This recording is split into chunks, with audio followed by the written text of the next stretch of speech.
Is it true that the City of London is not part of the UK? All right, we're doing this! When I started getting comments like this, and I've had quite a few, it really threw me at first because I have worked in the City of London for 8 years.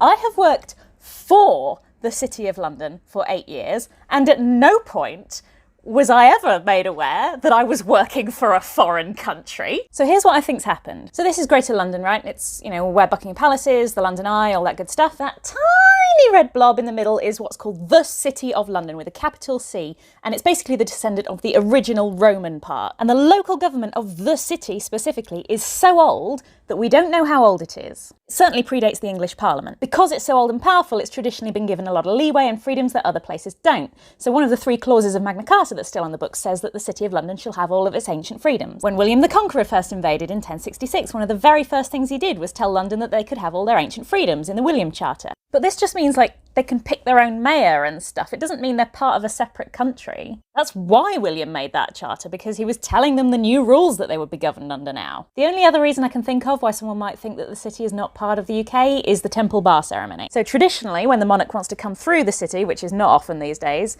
they stop at Temple Bar before they get in, and they meet the Lord Mayor, and they have a little ceremony. And I think some people have spun this in the past as like the Queen needs the Lord Mayor's permission to come in. But she doesn't. It's just a politeness acknowledging the city's self-governance, and for the Lord Mayor to also acknowledge his loyalty to the crown. Oh yeah, did I not mention that? Whenever we get a new Lord Mayor in the City of London, the very first thing they have to do is go to the Royal Courts of Justice and swear allegiance to the Queen. Now, if there's another reason that people think the city is not part of the UK, you can tell me in the comments and I guess I can debunk that one too. But yeah, they're not a sovereign nation and they've never claimed to be.